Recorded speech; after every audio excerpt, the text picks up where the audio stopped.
Voilà, alors on va essayer de parler de la paracha de Béchalar ce soir. D'abord, un petit résumé qu'est-ce qui se passe dans Béchalar. Elle est très longue. Il y a les deux premiers chapitres, enfin une partie du chapitre 13 et du chapitre 14, c'est ce qu'on appelle la traversée de la mer des joncs, Yam Souf. C'est quand même assez long, ça prend à peu près un chapitre et demi. Ensuite, le chapitre d'après, le chapitre 15, c'est ce qu'on appelle la Shirat Hayam, c'est-à-dire le chant que les enfants d'Israël ont entonné après la traversée de la mer. Donc, on reste un petit peu dans le même sujet. Ensuite, ils quittent l'endroit de la mer et ils vont dans un endroit, 3 jours après, ils arrivent dans un endroit qui s'appelle Mara. Un Mara, l'eau est amère, donc ils appellent ça Mara. Mara, ça veut dire amère.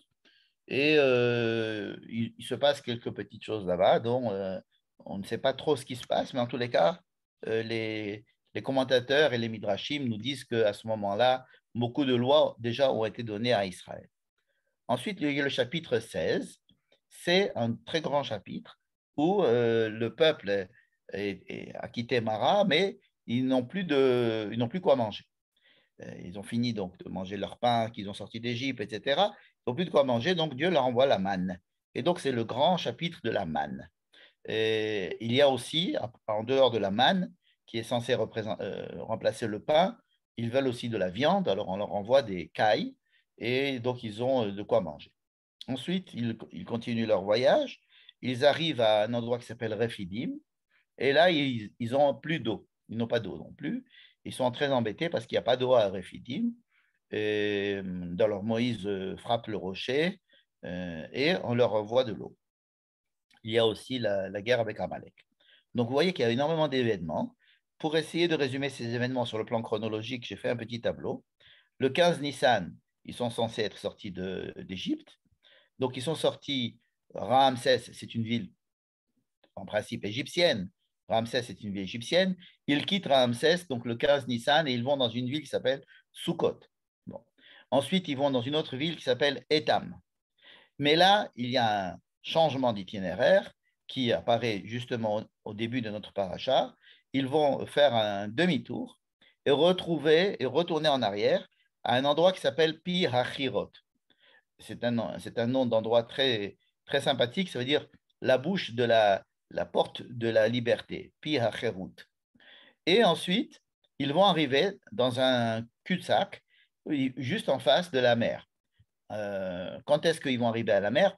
Il n'est pas écrit qu'ils vont arriver à la mer à une date précise, mais nos sages font correspondre justement le fait d'arriver à la mer 7 jours après la sortie d'Égypte, ce qui leur fait dire que le premier jour de Pessah commémore la sortie d'Égypte et le septième jour, donc à peu près 22 Nissan, ça correspond à la traversée de la mer. Ensuite, quand ils vont traverser la mer, ils vont rentrer dans ce qu'on appelle le Midbar Shur. Midbar Shur, c'est un désert qui s'appelle le désert de Shur.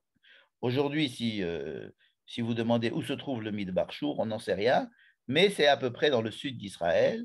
C'est aussi vague que l'espace qui pourrait séparer, disons, le sud de Beersheba jusqu'au centre du Sinaï. Donc, vous voyez que c'est très, très vague. Et en tous les cas, on n'a aucune certitude à propos de toutes ces étapes-là et l'itinéraire qui a été pris. Donc, on ne va pas du tout considérer des cartes géographiques pour essayer de comprendre par où ils sont passés, ni la chronologie, parce que la chronologie aussi est très difficile à comprendre. Comment est-ce qu'en si peu de temps, ils ont parcouru, si vraiment ils étaient 600 000 hommes, c'est-à-dire à peu près 3 millions de personnes, comment est-ce que 3 millions de personnes peuvent bouger dans des itinéraires aussi vastes en quelques jours? En tous les cas, après le Midbar Shur, ils arrivent à un endroit qui s'appelle Mara. Mara, c'est 3 jours après Yam Souf. 3 jours, ils arrivent à Mara. Et Mara, l'eau est amère. C'est là qu'on a vu tout à l'heure que Dieu va leur donner des lois. En tous les cas, il va conseiller à Moïse de mettre un bâton, un morceau de bois dans l'eau pour l'adoucir. Peu importe, on ne va pas s'attarder à cet épisode-là. Ensuite, ils vont quitter Mara, ils vont aller dans un autre endroit qui s'appelle Elim. Et ensuite, ils vont rentrer dans ce qu'on appelle le Midvar Sin, un autre désert Donc il n'est pas le même que le Midbar Shur, un autre Midbar Sin, le désert de Sin. Donc, ce sont des déserts, mais ils ont des noms. Et ils ont des noms, en principe, connus, puisque la Torah ne les définit pas plus que ça. Et on nous dit que c'est le 15 Iyar, c'est-à-dire un mois après, ils sont arrivés au Midbar Sin. Ça, c'est une date que la Torah nous donne dans notre paracha. Et ensuite, ils vont quitter le Midbar Sin, ils vont aller dans un autre endroit qui s'appelle Refidim. À Refidim, c'est là qu'il va y avoir, ils vont manquer d'eau et Moïse va frapper le rocher du mont Sinaï et de leur faire sortir de l'eau de là-bas. Et aussi, il va y avoir Amalek qui va venir faire la guerre. Le 6 Sivan, donc vraiment très peu de temps après, ils vont recevoir la Torah sur le mont Sinaï. Donc vous voyez que entre le 15 Nissan et le 6 Sivan, il y a à peu près 50 jours, 49 jours, c'est très très très peu de temps. Et pourtant, on a ici des pérégrinations extrêmement chargées. Et ce qui va nous intéresser, ça va être ce soir uniquement de comprendre un petit peu ce qui se passe au niveau de de la traversée de la mer. Voilà. Donc, je vous ai fait cette introduction simplement pour qu'on ait une idée générale, mais nous allons nous intéresser qu'au chapitre 13 et 14, c'est-à-dire la fin du chapitre 13 et le chapitre 14, c'est-à-dire la traversée de la mer de Yamsouf, n'est-ce pas? Voilà, donc on ne va pas s'intéresser du tout au reste. Quand je dis du tout, ça ne veut pas dire qu'on ne va pas s'arrêter du tout. On va essayer de répondre comme ça un petit peu à une question qui est une question générale, puisque vous voyez qu'il y a beaucoup de choses qui se passent, des choses qui sont assez miraculeuses, mais le peuple est là en train de dire ah, on n'a pas assez d'eau, l'eau est amère, on veut manger de la viande, on veut manger du pain, on n'aime pas ce pain, qu'est-ce que c'est que ça? Et l'eau, on n'a plus d'eau. Il y a beaucoup de plaintes du peuple. C'est la deuxième partie de la paracha. Si on résume un petit peu la deuxième partie, c'est ça. Et la première partie nous semble être un grand miracle de la traversée de la mer. C'est assez grandiose. Ça peut se filmer facilement. Ça fait, si vous voulez, le succès de beaux films, mais on ne parle pas, c'est beaucoup moins cinégénique de parler des problèmes du peuple qui voudraient retourner en Égypte, qui ne savent pas très bien où ils vont, ils sont embarrassés dans cette situation du désert, et ça nous prend quand même trois bons chapitres, quand même cette situation, disons deux chapitres et demi, où le peuple est en train de se plaindre et comme si c'était un enfant qui pleurait, qu'il fallait sans arrêt s'occuper de lui. Bref, on n'a pas l'impression d'avoir affaire à un peuple qui vient de sortir d'Égypte et qui vient de sortir d'un miracle aussi extraordinaire que celui de la mer qui se fend en deux pour les laisser passer. Alors, comment comprendre cette juxtaposition d'événements qui nous semblent très contradictoires, en tous les cas, de mettre à côté des événements extraordinaires et juste après des événements, des petits tests, j'allais dire, des petites doléances ou des grandes doléances et en tous les cas, une petite aide d'esprit, une petite aide de foi, quelque chose qui nous semble un petit peu être pas en harmonie avec si on devait prendre toute la paracha et lui donner une certaine couleur, on aurait du mal parce que au début on aimerait la colorier en bleu clair et puis ensuite beaucoup plus en problème, en rouge ou en marron, quelque chose comme ça, qui donne une impression de malaise. Comment ce peuple qui a vu tellement de choses, tellement de miracles, peut arriver à douter et à remettre tout en cause. Alors, c'est à cette question peut-être que nous essayons de répondre, mais on va d'abord s'occuper du sujet principal, à savoir la traversée de la mer. Keriat, ce qu'on appelle Keriat Yamsouf. Keriat, ça veut dire déchirement. On déchire la mer des joncs. Où se trouve la mer des joncs? Aucune idée, ne me demandez pas, je ne sais pas. Voilà. Maintenant, donc, on va prendre ce texte-là. Où est-il? Le voilà. Ne vous impressionnez pas de la taille du texte. Je l'ai écrit pratiquement en, euh, en intégralité. Il s'agit donc de la fin du chapitre 13 plus le chapitre 14. Alors, on va essayer de lire ensemble cette histoire que nous connaissons tous. D'abord, une remarque a priori. Si votre enfant vous demande qu'est-ce que c'est que la traversée de la mer, a priori, ce qu'on pourrait généralement leur dire, c'est que en sortant d'Égypte, le peuple s'est trouvé devant un obstacle terrible qui était la mer. Et ils ne savaient pas quoi faire. En plus de cela, ils avaient un deuxième problème. Non seulement il y avait la mer en face d'eux, on s'imagine qu'ils sortent d'un pays et qu'ils vont donc se trouver en face de la mer. Je vous rappelle qu'à l'époque, le canal de Suez n'existait pas. On pouvait rentrer en Égypte, du Sinaï en Égypte par la terre sans problème, en tous les cas par le nord. Mais là, ils se trouvent face à une mer. Donc, on explique à nos enfants, écoutez, ils sont sortis d'Égypte, d'accord, les Égyptiens les ont laissés partir, d'accord, mais il y avait un problème naturel. C'est un problème qui ne dépendait ni des Égyptiens ni de personne, ça dépendait de la configuration de la topologie du terrain. Ils se sont retrouvés face à la mer et donc ils étaient très embêtés. D'autre part, il y avait un deuxième problème, c'est que les Égyptiens, entre-temps, se sont ravisés et sont venus les rechercher. Et donc, ils se sont trouvés d'un côté, il y avait la mer, d'un côté les Égyptiens, et ils étaient très embêtés. Mais happy end, Dieu a ouvert la mer, et donc ils ont pu traverser la mer. Une petite cerise sur le gâteau, c'est que en même temps que la mer s'est ouverte et a laissé passer les Hébreux de l'autre côté, et ben en plus, un petit tchoupa, comme on dit en hébreu, c'est-à-dire une cerise sur le gâteau, cette même mer, en se refermant, a englouti les Égyptiens.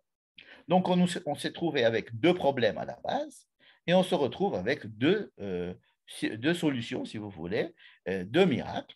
Un, c'est que le problème de la mer qui les empêche de passer a été résolu et le problème des Égyptiens qui sont venus les battre, leur faire la guerre ou les reprendre ou les ramener en Égypte, peu importe, celui-là aussi a été résolu tout ça par la mer. Donc, c'est cette même mer, ce Yam, qui a en même temps permis aux Hébreux de passer et qui en même temps fait détruire l'armée égyptienne.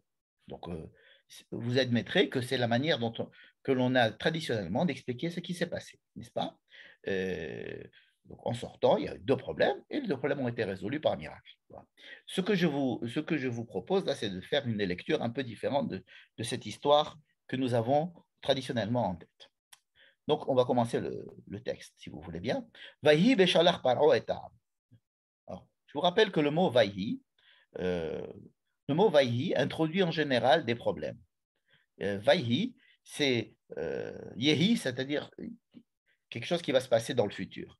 Vaïhi, vous savez que le vav est un verbe conversif dans le sens que s'il y a un verbe qui vient après et qui est au futur, il le transforme en passé. Et si c'est un verbe au passé, il le transforme en futur.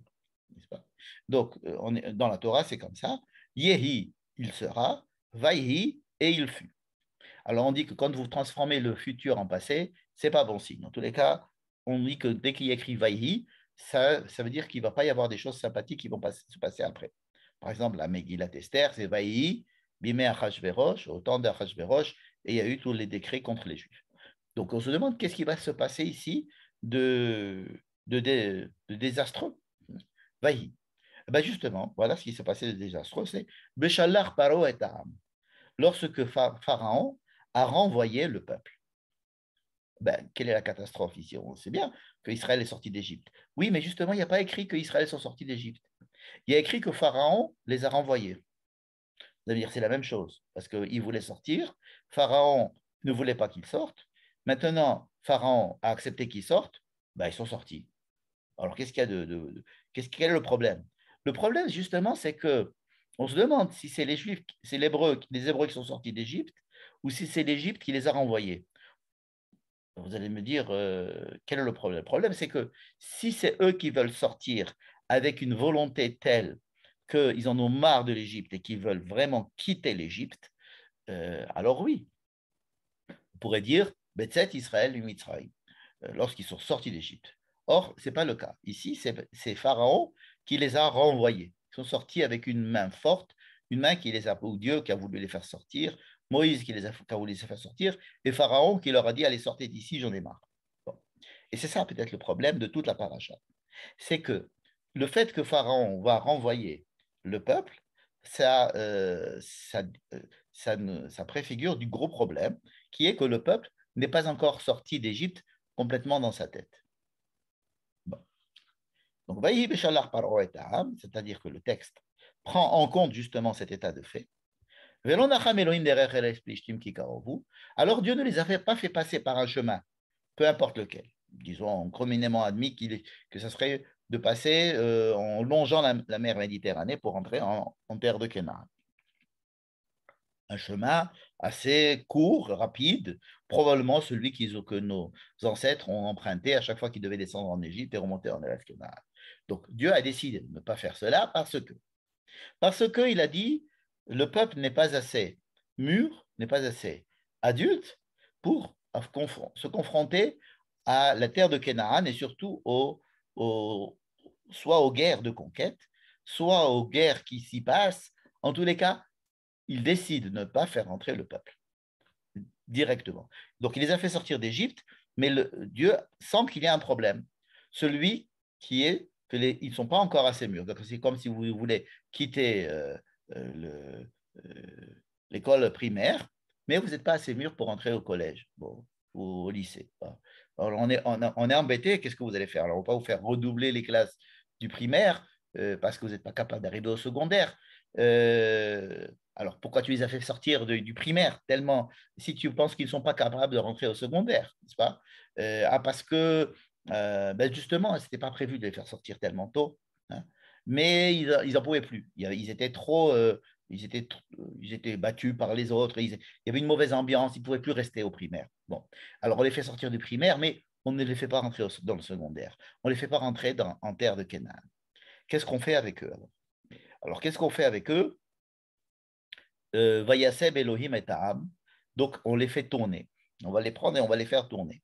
On va les mettre dans des classes qui ne sont pas ni du primaire ni du secondaire. C'est ce qu'on appelle le désert, c'est-à-dire qu'on va essayer de les rendre un peu plus aptes à pouvoir se confronter à la réalité de la terre de Canaan. Et donc, Dieu va les faire sortir, il les a fait sortir, mais il va les faire tourner. Vayasef, comme ces vivonnes de Hanouka. Derech Hamidbar. Donc, on va les amener dans un désert. Donc, le désert ici a pour but d'être ni la terre de Canaan, ni la terre d'Égypte, mais ce qu'on appelle le Midbar. Voilà.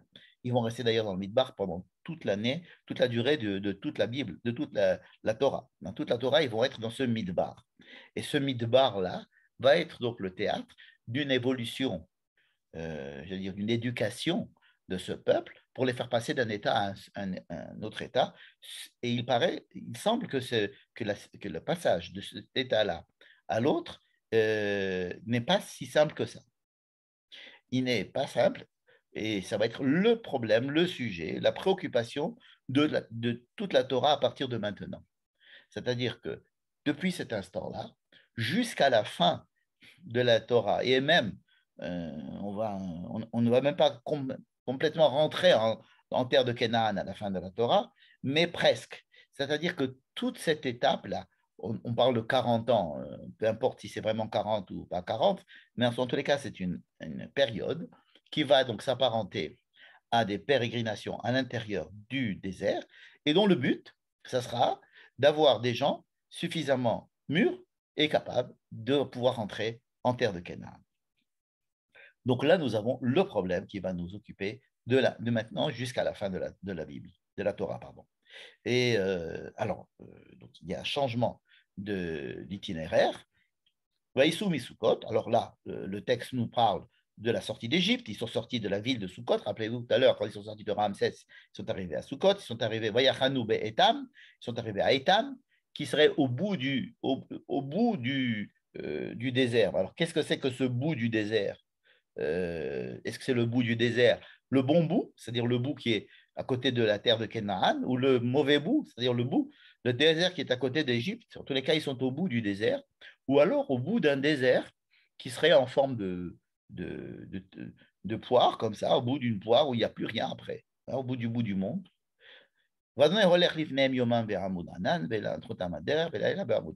Alors, il y a Dieu qui est là. Bon. Premier élément, c'est que Dieu est là. Dieu est là pour les conduire. Donc, il y a un prof. C'est-à-dire qu'ils sont entre deux écoles, ils sont entre deux endroits, mais il y a un prof. Bon. Donc, il va y avoir cette présence qui est du feu la nuit et que l'on voit en tant que nuage le jour. Le jour, c'est un nuage et la nuit, c'est un feu, mais c'est lui qui nous indique le chemin. Et ça va être tout le temps du désert. Mais il y a, il y a maintenant Moïse qui va rentrer en scène. Donc, on a le problème qui est déjà décrit. Ensuite, Dieu est là, c'est déjà pas mal. Et Moïse rentre en scène en disant, parce que Dieu va le faire rentrer en scène en lui disant, voilà, tu vas prendre ce peuple et tu vas leur faire demi-tour. Un demi-tour. Ils vont repartir dans un endroit, on ne sait pas encore, je ne veux pas le représenter sur la forme géographique, mais imaginons qu'ils sont sur une ligne droite pour aller d'un point A vers un point B, et tout à coup, on leur dit changement de direction. Il faut refaire marche arrière et retourner dans un endroit qui est un endroit extrêmement bizarre. C'est un endroit entre des montagnes et en face d'une certaine mer.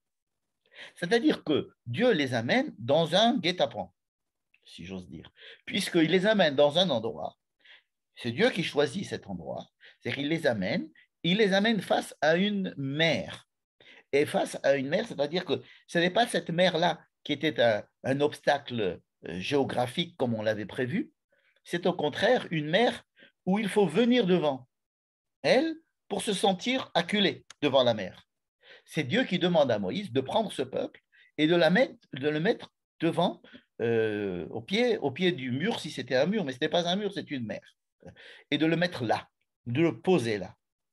C'est-à-dire qu'il y a ici un ordre qui n'est pas du tout expliqué, ou peut-être pour nous les lecteurs, peut-être un petit peu, parce qu'on a vu que Dieu ne voulait pas faire entrer le peuple en terre de Canaan, donc il essaye de lui faire des choses qui vont peut-être le faire évoluer. Alors, une des choses dont il a pensé Dieu, c'est de les prendre et de les amener dans cet endroit-là, de ce guet-apens, où il va y avoir la mer. En plus, Dieu a pensé à autre chose. Il va aller parler à Pharaon, enfin, il va faire que Pharaon change d'avis et se dise, mais mince, on a laissé partir les Hébreux de notre terre. Donc Dieu va endurcir le cœur de Pharaon et Dieu prévoit et dit comme ça à Moïse, je prévois de prendre Pharaon et de l'amener, de le mettre derrière vous. Donc c'est Dieu qui fabrique toute cette scène-là dramatique. Vayugad le Meler Mitzrayim ki baracham, donc il y a des espions qui se chargent d'informer Pharaon que le peuple, en fait, ne va pas revenir, parce qu'on lui avait fait croire, et lui avait fait croire qu'il pensait que le peuple allait revenir au bout de 3 jours. En fait, pas du tout. Le cœur de Pharaon comprend qu'il va falloir, qu'il s'est fait avoir, et qu'il faut absolument aller rechercher ces esclaves gratuits et qui nous ont quittés et qui ne vont pas revenir. Et donc, ils vont revenir vers le peuple. Et où c'est qu'ils vont aller?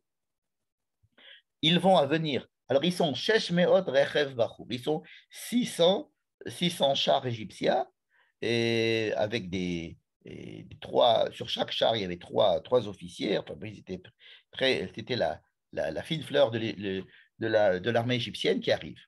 Et tous ces représentants les plus prestigieux de l'Égypte, Dieu les fait venir et il les met justement dans cette scène-là. C'est que Dieu fabrique une scène de toutes pièces, c'est-à-dire qu'il y a la mer. Bon, la mer, il ne l'a pas amenée, elle était là. Mais il amène le peuple face à la mer, il amène les Égyptiens faire le peuple, et qu'est-ce qui va se passer? C'est que les Égyptiens vont arriver et qu'ils vont Vayasigu Otam, Chonim Alayam.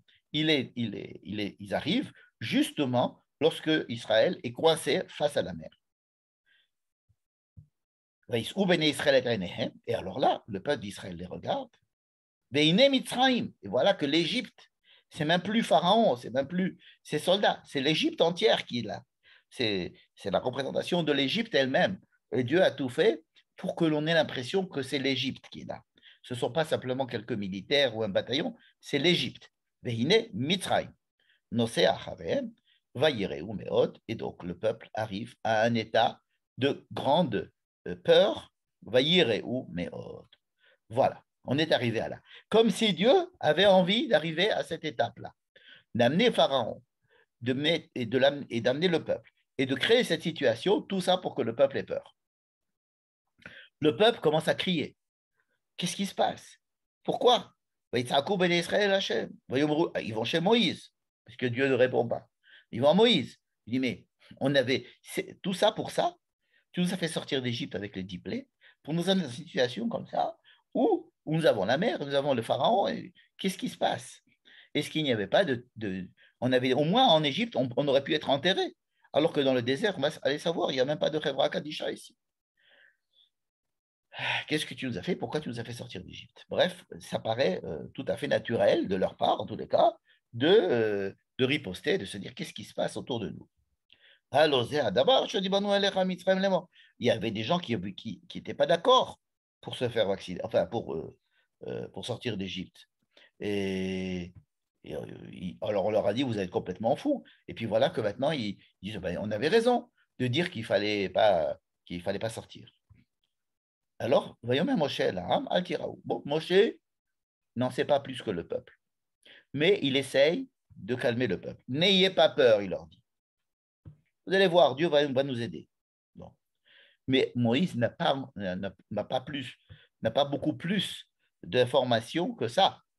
Et il leur dit, croyez en Dieu, vous allez voir, tout ira bien.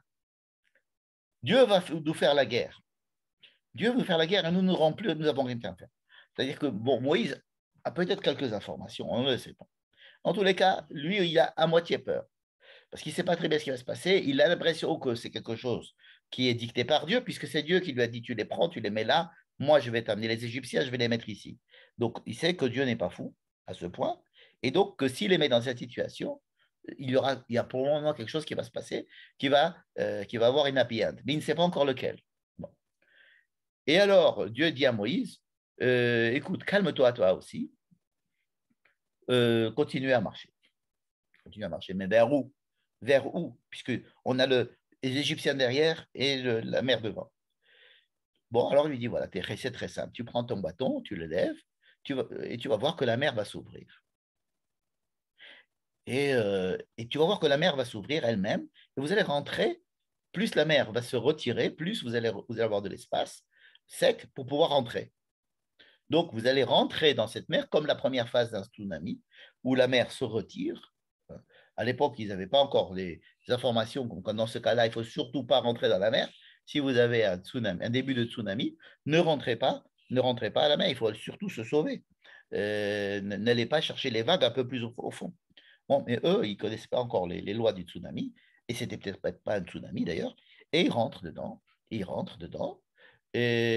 alors, t'en fais pas, moi maintenant, ce que je vais faire, dit Dieu à Moïse, je vais faire de telle sorte que les Égyptiens les poursuivent dans la mer.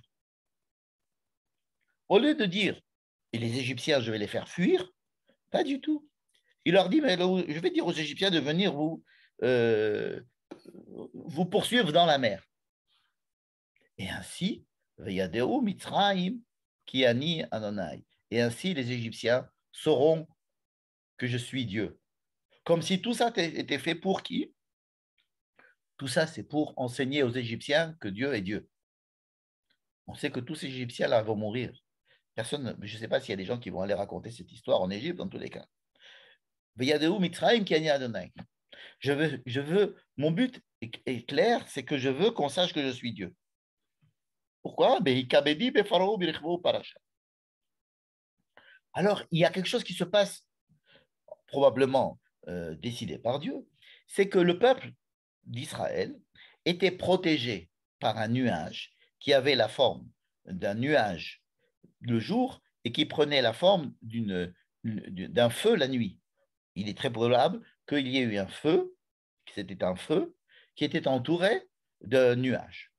La nuit, on voyait plus le feu, à travers le nuage, tandis que le jour, on voyait plus le nuage qui était épais, et donc on voyait, puisqu'il y avait beaucoup plus de lumière dans la journée, on voyait moins le feu, mais on voyait plus le nuage. En tous les cas, cette colonne de fumée et de feu était là, non seulement pour leur indiquer le chemin, mais comme si c'était une présence de Dieu, et donc c'était quelque chose qui leur éclairait, qui les rassurait, qui les protégeait.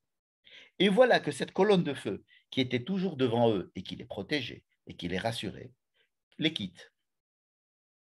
Elle les quitte et elle va derrière eux, vers les Égyptiens, et elle va commencer à éclairer, protéger et rassurer les Égyptiens.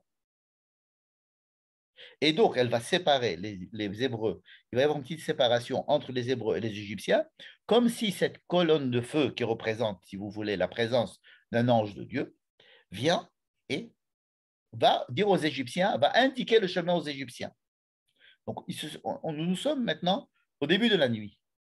Et donc, je ne sais pas s'il fait froid. En tous les cas, c'est obscur. Les Hébreux n'ont plus cet éclairage qui est devant eux, mais il est derrière eux. Et par contre, cet éclairage est en train d'éclairer la nuit aux Égyptiens.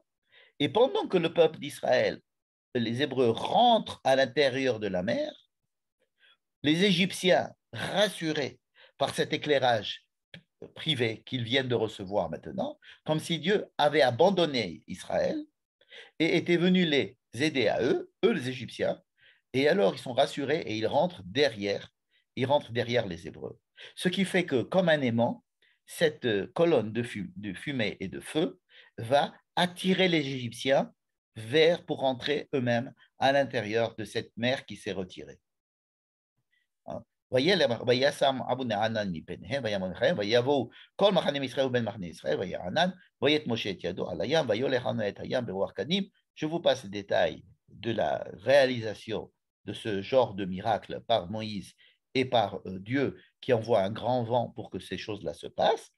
Et la mer, effectivement, se retire complètement, laissant une terre sèche au centre et dans lequel s'engouffrent les enfants d'Israël.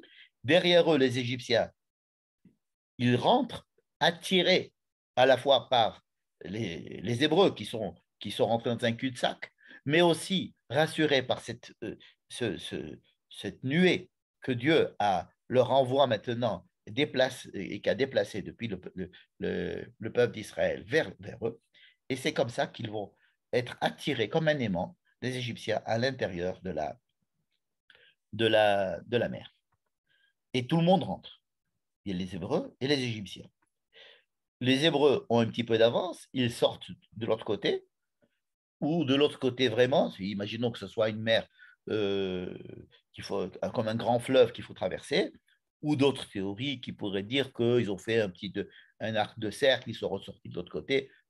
Peu importe la configuration de cette traversée-là, lorsque Israël rentre, les Égyptiens les suivent, les Hébreux arrivent à sortir de la région de l'eau, mais les Égyptiens, au moment où ils sont à l'intérieur, ils reçoivent la mer comme la deuxième partie d'un tsunami qui les engloutit complètement. Et alors, les Égyptiens essaient de se sauver et ils comprennent et ils n'arrivent plus parce qu'ils sont déjà pris au piège. Bon. Ça, c'est la première partie. Deuxième partie, Dieu demande à Moïse, remets ta main, ton bâton sur la mer afin que les eaux reviennent dans leur état premier et ainsi tous les Égyptiens vont être engloutis.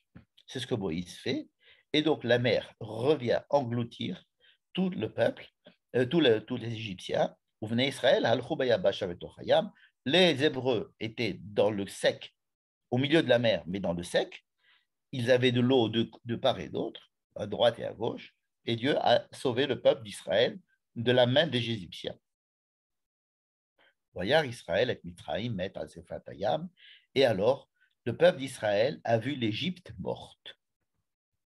Voyard Israël et Mitraïm met.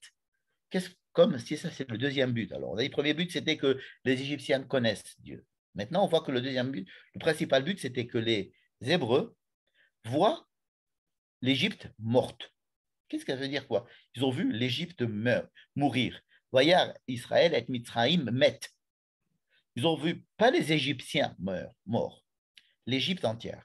C'est-à-dire que s'il y avait quelque chose, si jusqu'à présent, on montait la peur en crescendo au niveau du peuple, mais on les avait mis dans une situation de stupeur et de d'effroi où ils regrettaient leur existence et de se dire, on préfère encore, ils choisissaient plutôt un enterrement en Égypte que l'enterrement dans le désert.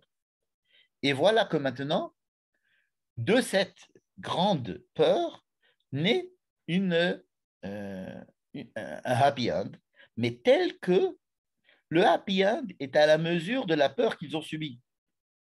C'est-à-dire que si Dieu avait pris, comme c'était le cas jusqu'à présent, le peuple d'Israël voir les Égyptiens souffrir de plaies, bon, mais là, ils étaient saisis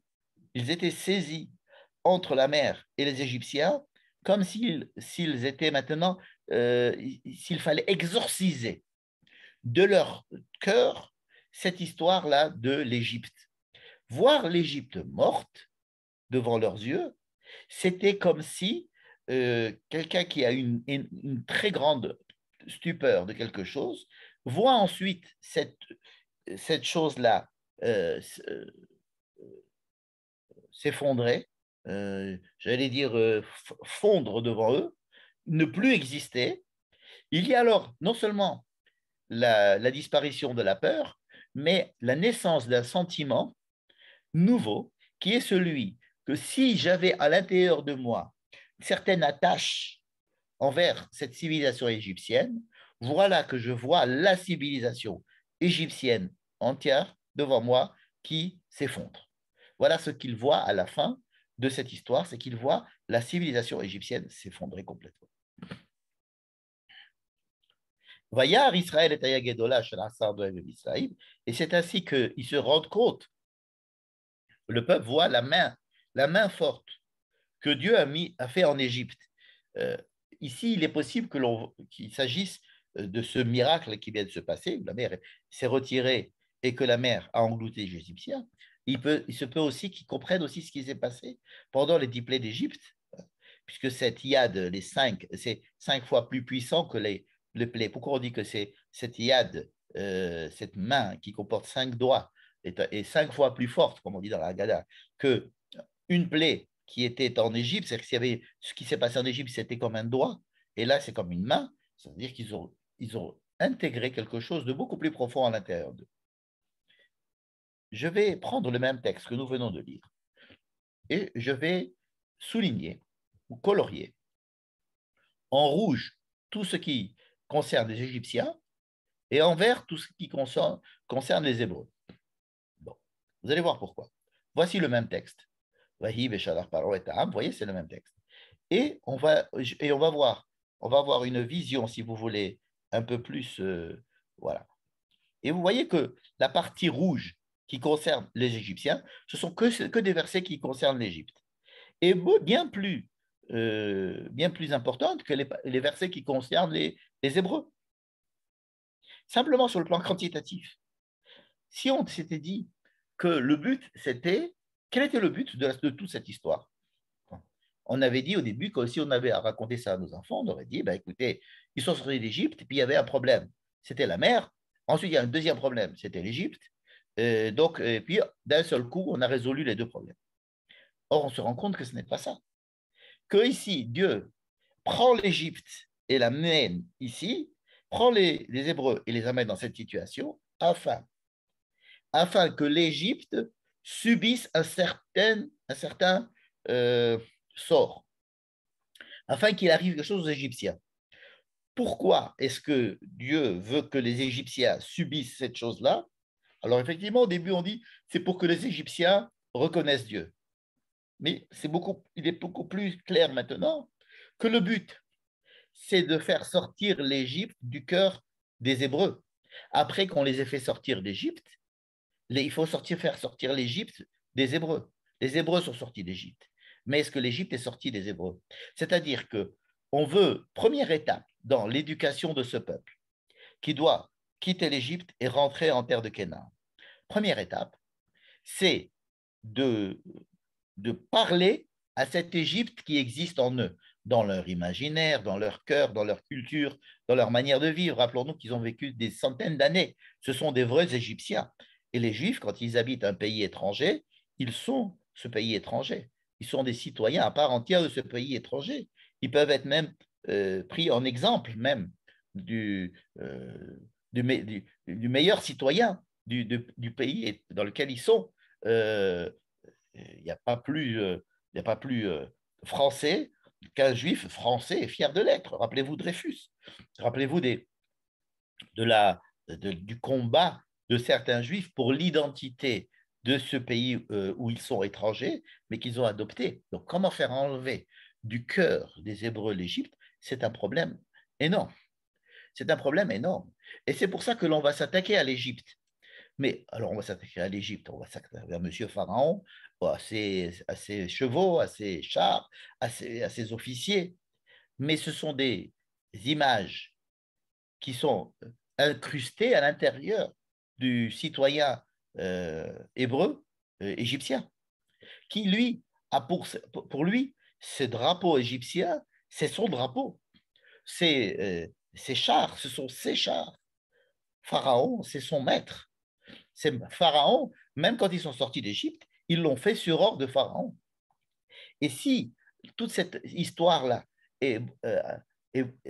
traite beaucoup plus de Pharaon et de l'Égypte que des Hébreux, c'est pas parce que l'on a envie de donner une 11e plaie à l'Égypte, mais c'est surtout pour essayer de transformer ce peuple hébreu égyptien en peuple hébreu-hébreu. Ça ne va pas être aussi simple. Ça va continuer jusqu'à la fin et encore. Mais c'est la première étape. Si vous voulez, c'est une étape qui va préfigurer le but ultime de leur présence dans le désert avant l'entrée en Canaan. Et donc, si on a cette histoire qui est racontée longuement, avec beaucoup de détails, et avec le focus sur ce qui se passe chez les Égyptiens, au lieu de nous donner le focus de ce qui se passe chez les Hébreux, c'est parce que, à mon avis, il faut penser que c'est l'Égyptien qui se trouve dans le cœur hébreu que l'on veut ici attaquer. Le but étant qu'à la fin, les Hébreux disent, OK, l'Égypte est morte. Hein? Ils ont vu l'Égypte morte dans la mer. Et maintenant, nous sommes plus des serviteurs de Dieu que des serviteurs de l'Égypte. Qu'est-ce que c'est qu'être les serviteurs de Dieu? C'est-à-dire être les serviteurs de celui qu'on ne voit pas, qui n'est là que pour le bien de l'humanité, puisque c'est lui qui a créé l'humain. Et donc, cette histoire de la sortie d'Égypte prend toute son efficacité à la fin, c'est-à-dire le 7e jour, donc au moment où il va y avoir cette traversée de la mer. Je résume jusqu'à présent. Il est clair à présent que Dieu a créé de toutes pièces une situation anxiogène et a fait monter la pression de cette angoisse au sein même du peuple, et peut-être même en partie chez Moïse, en utilisant les Égyptiens comme manifestation de l'Égypte qu'il y a dans le cœur de chaque Hébreu. Et cette mise en scène hein, extrêmement pénible au début et extrêmement heureuse à la fin, c'est une mise en scène, une histoire qui est là pour préfigurer ce qui devrait être le but ultime de la sortie d'Égypte. Alors pourquoi je dis préfigurer? Puisque ça a existé. Hein? Ça a eu lieu. Donc pourquoi je dis pour préfigurer? Parce que j'ai décrit cette histoire comme étant on a exorcisé l'Égypte des Hébreux. On a exorcisé l'esclavage des Hébreux. Et c'est pas vrai. C'est pas vrai. On n'a pas réussi à le faire. On n'a pas réussi à le faire. On a commencé à le faire, mais on préfigure la chose, le but ultime de ce processus qui est enclenché. Quand on dit que la fête de Pessah dure 7 jours, et on dit que le premier jour, c'est la sortie des Hébreux d'Égypte, et que le septième jour, c'est la sortie de l'Égypte des Hébreux, puisque c'est comme ça qu'on vient de définir la traversée de la mer, la sortie de la mer, euh, ces 7 jours représentent en fait l'histoire. L'histoire qui dure 7 jours. L'histoire, les 7 jours, c'est les 7 jours de notre histoire en général, de la grande histoire. On ne va pas sortir de cette histoire-là sans savoir complètement euh, fait sortir l'Égypte du cœur des Hébreux. Mais pourtant, nous sommes dans cette histoire. C'est-à-dire que cette histoire préfigure l'histoire juive. Comment est-ce qu'on le sait? Parce que Dieu nous demande de fêter la fête de Pessah tous les ans. Jusqu'à quand? Jusqu'à ce qu'on soit vraiment sorti d'Égypte complètement. Comme il est dit dans la Gemara, qu'il arrivera à la fin des temps où on sortira de l'Égypte définitivement et qu'on retrouvera une indépendance à l'intérieur de la terre d'Israël qui fera que la sortie d'Égypte sera pour nous une anecdote et que pour nous, l'histoire commencera par le début de la création de cette entité autonome hébreu sur la terre d'Israël. À ce moment-là, on arrêtera de faire Pessah. On fera Pessah en disant c'est une anecdote. On n'a pas besoin de faire Pessah. Quand on fait Pessah, c'est qu'on essaye de rejouer cette histoire parce qu'on est encore dedans. On est tous encore un peu en Égypte et on a tous encore un peu besoin qu'on enlève l'Égypte de notre cœur. Mais pour nous montrer ce processus que nous devons faire, que nous devons traverser dans notre histoire nationale pendant des milliers d'années et dans notre histoire personnelle, il y a ces 7 jours qui préfigurent la sortie des Hébreux d'Égypte et la sortie de l'Égypte des Hébreux, afin de nous montrer le cadre dans lequel nous devons entreprendre l'histoire même des 7 jours. Donc, nous voyons que la chanson qui va être faite par le peuple d'Israël après, hein, Az Yashir Moshe Uvne Israël et Ashira Azot, la chanson de grande victoire, de grand bonheur, d'avoir enfin fini tout ce processus, cette chanson, elle est au futur. Az Yashir Moshe. Alors chanteront Moïse et les enfants d'Israël. Comme si on ne peut chanter cette chanson qu'une fois le processus vraiment terminé. Mais si le processus était vraiment terminé une fois pour toutes, alors on aurait pu écrire Az Sharu Bene Israël, Moshe ou Bene Israël et Ashira Azot. Le fait qu'il y ait écrit Az Yashir comme si c'était quelque chose qui allait se passer effectivement dans le futur, cela veut dire que, ok, ça s'est peut-être passé à ce moment-là, mais ça ne se passera complètement que lorsque Beviat à Goël, comme on dit, c'est-à-dire à la fin de cette histoire, où la sortie d'Égypte sera effectivement derrière nous complètement. Donc, ce septième jour de Pessah, qui est symbolisé par cette histoire qui est entièrement construite par Dieu pour monter en crescendo cette peur et ce sentiment qu'on est attaché à l'Égypte et qu'on aurait été encore mieux en Égypte, on n'est pas capable de prendre notre sort en main. Et ensuite, voir l'Égypte entièrement noyée dans cette même eau, c'est-à-dire comme si l'enfant qui sortait et qui, avec la poche des eaux, et qui devait couper le cordon ombilical, et en même temps que la sortie de la poche des eaux, qui est peut-être la sortie d'un état de vie assez idyllique et vers une vie incertaine, eh ben, elle va en même temps inviter l'enfant à vivre une nouvelle vie maintenant indépendante complètement. Mais remarquons que c'est la même eau qui, en même temps, a sauvé les Juifs et en même temps, cette même eau qui a éteint le feu de l'Égypte à l'intérieur de leur corps, c'est-à-dire a englouti les Égyptiens. Alors, j'ai, pour finir, simplement quelques petites remarques. Vous voyez ici, j'ai mis 2 cadres. Un cadre ici, premier cadre là, et ensuite un autre cadre en dessous. Pour vous dire qu'il y a 2 histoires qui sont racontées. Il y a la première histoire, c'est le fait de dire aux enfants d'Israël, venez ici, s'il vous plaît, devant la mer, et moi j'amène le Pharaon, et vous allez voir ce que vous allez voir.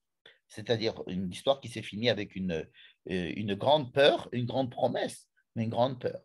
Deuxième histoire, qui fait venir le peuple d'Israël et qui les fait rentrer, qui fait venir le peuple, les Égyptiens à leur poursuite, et ensuite l'issue bien connue. Pourquoi est-ce qu'on parle de deux histoires? D'abord parce qu'ils commencent les deux par Vaïdaber, Hachem et Moshe Debor, mais aussi parce qu'ils ont des parallèles, des phrases mis en parallèle très. Je vois que le parallélisme ici, il s'est mal fait lorsque j'ai transformé mon tableau dans un Word différent, donc on ne va pas le lire. Je vais vous faire, par contre, voir ici une brève comparaison avec la Kedat Yitzhak. Pourquoi vous allez me dire quelle drôle d'idée, la Kedat Yitzhak. La Kedat Yitzhak, la ligature d'Isaac. Au début de la ligature d'Isaac, il y avait écrit Vayhi achara devarim haele, veha Elohim nisa et Avraham. Au début, il y a écrit Dieu a voulu mettre à l'épreuve Abraham. Bon, ça, c'est le texte qui nous le dit. Le texte nous dit je vais faire un truc pour faire transformer le cœur d'Abraham, pour le mettre à l'épreuve, pour voir ce qui va se passer. Ensuite, Dieu lui dit tu vas prendre ton fils, tu vas aller le tuer. Une fois que c'est presque que Abraham va presque avoir une crise cardiaque, si j'ose dire, et que Isaac aussi va presque avoir une crise cardiaque, c'était un jeu. Abraham, Abraham, même chose qu'au début. Vayomer Abraham, Vayomer Elav Ineni. Vayomer Abraham, Vayomer Ineni. Vayomer Abraham, Vayomer Ineni. Il lui dit, non, c'était un jeu. Repose ton couteau, laisse ton fils tranquille. Là-bas, si tu as envie, vraiment, tu peux. Il y a un petit bélier là-bas, tu peux le faire si tu veux. Mais tout ça, c'était une histoire pour te faire évoluer d'un état A à un état B. Toi et ton fils. Bon, on ne va pas rentrer dans l'histoire de la Kedat Yitzhak, mais il se passe la même chose chez nous. C'est on met en place une histoire où le lecteur sait très bien ce qui se passe. Il sait que Dieu est en train d'endurcir le cœur de Pharaon. Le lecteur sait que Dieu a décidé de ne pas les faire rentrer par là, qu'il veut les faire sortir par là, et qu'il les amène exprès devant ça, et qu'il fait exprès, et qu'il a fait monter cette mousse. De la même manière que nous, quand on lisons la Kedat Yitzhak, on sait très bien dès le début que c'est un jeu. Va Elohim, Nissa et Abraham. C'est que dès le début, on sait que Abraham ne le sait pas. Abraham ne sait pas que Dieu le met à l'épreuve. Abraham entend, tu prends ton fils, tu vas le tuer. Tandis que nous, le lecteur, on sait très bien. Donc, si vous voulez, il y a un crescendo dans la première partie, ensuite un décrescendo dans la deuxième partie, qui sont faits exprès pour prendre Abraham et le faire évoluer d'un point A à un point B. Et de prendre Isaac aussi et de le faire. Vous allez me dire, c'est violent, c'est pas sympathique, etc. Mais enfin, c'est à peu près ce qui se passe dans la traversée de la mer. C'est-à-dire que dès le début, nous savons, nous, que c'est une histoire qui est entièrement imaginée et réalisée par l'intention divine, qui lui-même a envie de prendre le peuple, de l'amener d'un point A à un point B, et que tout ce qui va se passer dans cette histoire-là, ça va prendre ces gens-là, ça va évidemment leur faire passer des moments pas agréables. C'est comme quand on va voir un film d'horreur, ils vont avoir leur tension artérielle va augmenter à un point où Dieu peut-être sait ou à quel moment il faut arrêter d'augmenter la tension. Leur tension artérielle, la tension artérielle des Égyptiens, la tension artérielle de Moïse, tout le monde va être extrêmement secoué. Et nous, les lecteurs, un petit peu moins, parce qu'on sait très bien qu'à la fin, pas parce qu'on a lu la suite, mais parce que dès le début de l'histoire, on nous a raconté à nous que c'était un moyen de les faire évoluer. Et ensuite, il y a une deuxième histoire qui raconte que non, non, ça va, ça c'est tout s'est très bien passé, happy end. Mais il faut se rappeler bien de cette structure-là pour comprendre ce qui se passe et ne pas raconter l'histoire comme on a voulu la raconter au début de cette étude-là. C'est-à-dire la manière dont on va. Regardez, je vous fais simplement quelques petites remarques ici. Voici deux psukim, par exemple, deux versets. Vayomeru el Moshe. Au début, regardez l'évolution du peuple. Vayomeru el Moshe. Ami belien kevarim be Mitzrayim, le kartanu lamud ba midbar, mazot asita lanu leotzi anu mi Mitzrayim. Halozé hadavar, Asher dibarnu elecha bemitzrayim lemor, chadal mimenu men avda et mitzrayim, ki tov lanu avon mitzrayim, mimutenu babidbar. Ce sont deux versets très connus, mais je les ai disposés de manière à ce que l'on voit qu'il y a le mot mitzrayim, midbar, mitzrayim, mitzrayim, mitzrayim, mitzrayim, midbar. C'est la manière dont les Hébreux voient l'Égypte par rapport au désert. C'est-à-dire que pour eux, le désert, c'est un endroit insupportable par rapport à l'Égypte qui est devenu un endroit formidable, n'est-ce pas? Là, et vous voyez que leur manière de voir va être changée. Regardez ces versets-là. Le verset 13, par exemple. On va s'arrêter ici avec le verset 13. Regardez, le verset 13, c'est-à-dire au début, quand on prenait c'était le crescendo de la peur. Vayomer Moshe Al Al tiraou, n'ayez pas peur. Il dit, c'est vous, vous allez voir ce que vous allez voir. Et vous allez voir que Dieu va vous sauver. Asher Eitem et Mitzrayim, la manière dont vous voyez l'Égypte avant, vous n'allez plus la revoir de la même manière. Le verset 30, c'est-à-dire vers la fin de l'histoire. Vayoshar Noé Bayomahu at Israël mi ad Mitzrayim, Vayar Israël et Mitzrayim. Et là, il voit l'Égypte mort. Vayar Israël et Ayagedola. C'est là qu'ils comprennent qu'est-ce que c'est qu'être hébreu et qu'est-ce que c'est qu'être entre les mains de Dieu et pas être entre les mains des Égyptiens. Vayereu Ha'am et Adonai. C'est voilà qu'ils ont commencé à craindre Dieu. Alors, il y a ici deux verbes qui sont très proches sur le plan de la prononciation. Ra'o et Yir'a. Ils ont eu peur d'abord. Ils ont eu peur. Cette peur va se transformer en crainte de Dieu, c'est-à-dire en foi. Et ce qu'ils ont vu au début, et ce qu'ils voyaient au début, s'est transformé en ce qu'ils ont vu à la fin. C'est-à-dire au début, on leur demandait de voir à travers la réalité des choses dont il fallait simplement croire, parce qu'on ne pouvait pas voir qu'il y avait à ce moment-là de l'histoire, c'est-à-dire au début de l'histoire, que ça allait être une super histoire. Ils pensaient que c'était leur fin. Et avec les mêmes verbes, voir au début, et ensuite ils ont vraiment vu ce qu'il fallait voir. Au début, ils avaient peur. À la fin, cette peur s'est transformée en crainte et en admiration de Dieu. Au début, ils avaient peur d'Égypte. Ensuite, c'est-à-dire que le verbe, il y a un jeu de mots du verbe voir et du verbe craindre qui vont subir une transformation tout au long de cette histoire. C'est-à-dire que l'histoire va prendre le peuple dans un certain état avec comme critère la peur et ce qu'ils voient, et on va les transformer à la fin de l'histoire dans un autre état où ils vont voir effectivement ce qu'il faut voir, c'est-à-dire ils vont voir que l'Égypte, en fait, c'est rien du tout, et la crainte des hommes, la crainte de mourir, la crainte de l'Égypte, la peur qu'un homme peut avoir dans des situations de grande angoisse, va être transformée dans une confiance qu'ils peuvent avoir envers Dieu. C'est-à-dire qu'ils vont commencer à comprendre ce que veut dire euh,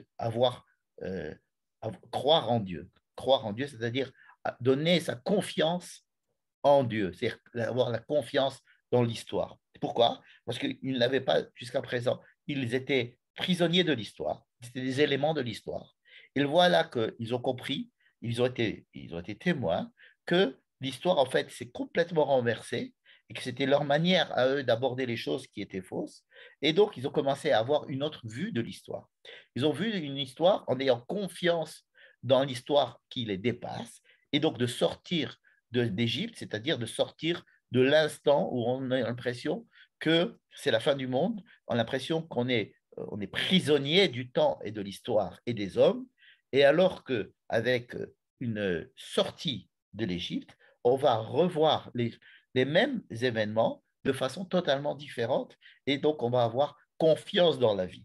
Confiance dans la vie, c'est-à-dire confiance en celui qui voit les choses d'en haut et qui mène les choses par en haut.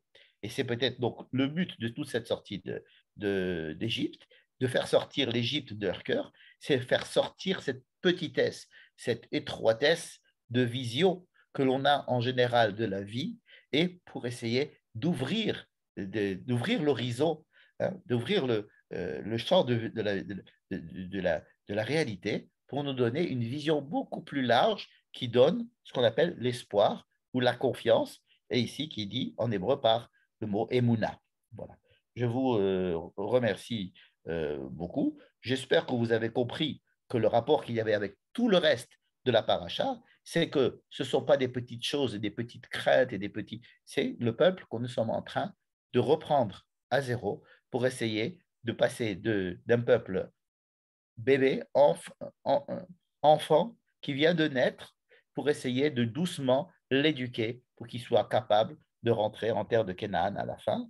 Et donc, c'est une histoire qui nous préfigure toute l'histoire du peuple et en même temps qui commence la véritable histoire avec le pain, avec le goût de l'eau, avec l'eau qui manque, avec la viande, avec toutes les histoires que peuvent rencontrer un homme dans sa vie, c'est-à-dire comment vivre les instants, et à travers ces petits histoires qui vont commencer maintenant jusqu'à la fin de la Torah, nous montrer que la grande histoire qui nous est racontée en filigrane au début, eh ben, elle va se réaliser.